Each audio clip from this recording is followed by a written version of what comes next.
Have you ever found yourself lying awake at night, replaying that argument in your head? Or felt your blood pressure rise when someone cuts you off in traffic? We've all been there. But what if I told you that you have the power to never let anyone disturb your peace again? Today I'm sharing 7 powerful Stoic principles that have transformed how I respond to difficult people and situations. These aren't just philosophical ideas, they're practical tools that ancient Stoics used thousands of years ago, and they still work perfectly today. Before we dive in, hit that subscribe button and notification bell to join our community of modern Stoics mastering their emotions and building resilience every day. Let's begin the journey to emotional freedom. Point 1. Realize that people act from ignorance. The first principle comes from Marcus Aurelius, who wrote, "When people injure you, ask yourself what good or harm they thought would come of it. If you understand that, you'll feel no need to be angry. Most people who upset you aren't evil masterminds plotting your downfall. They're simply acting from their limited perspective, beliefs, and understanding." Last month, my colleague took credit for my work during a presentation. My immediate reaction was fury. But when I applied this Stoic principle, I realized he wasn't malicious. He was insecure about his own contributions and feared looking inadequate. Understanding this didn't excuse his behavior, but it immediately diffused my anger. Remember, people don't make you angry. You choose anger as a response to their ignorance. Point 2. Separate what you can and cannot control. The foundational Stoic practice is the dichotomy of control, distinguishing between what's in your power and what isn't. Epictetus taught, "Some things are within our power while others are not." Within our power are opinion, motivation, desire, aversion, and, in a word, whatever is of our own doing.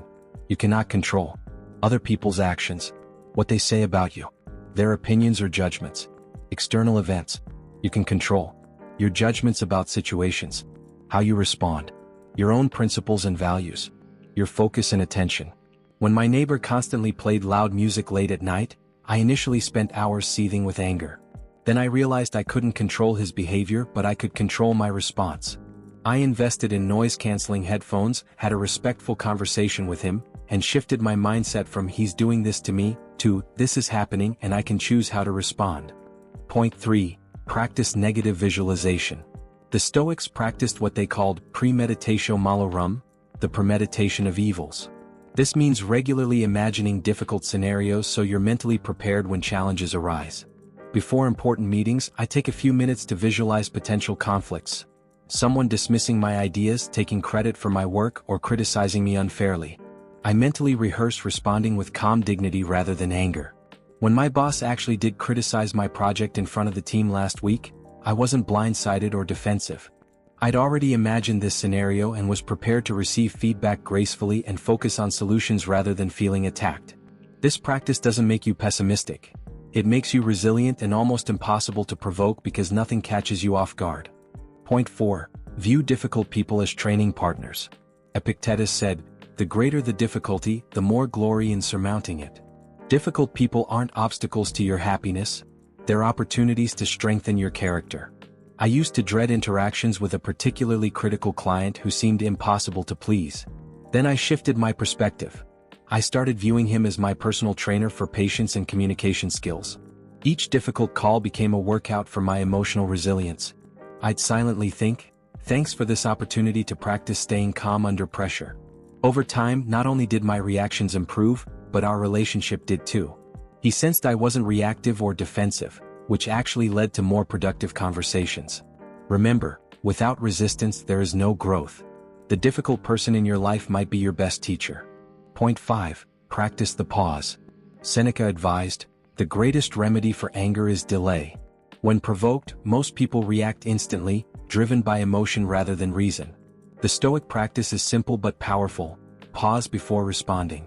During a family gathering, my uncle made a comment about my career choices that instantly triggered me.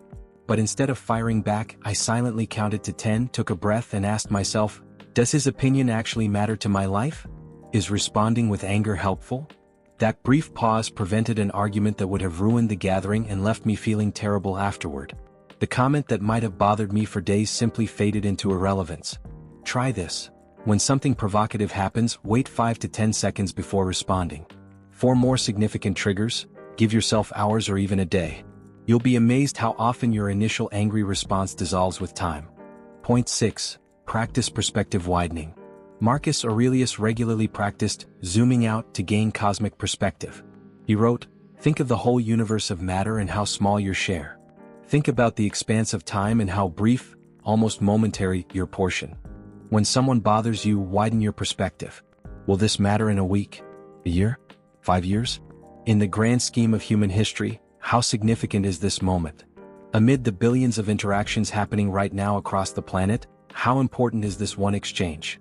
When I discovered someone had spread a rumor about me at work, I initially felt betrayed and angry.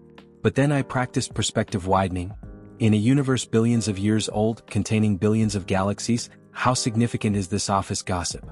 I imagine viewing Earth from space, then zooming in to see billions of people, each with their own struggles and dramas. Suddenly, my situation seemed tiny and temporary. This perspective didn't make the situation unimportant, but it rightfully reduced its emotional impact. Point 7. Turn obstacles into opportunities.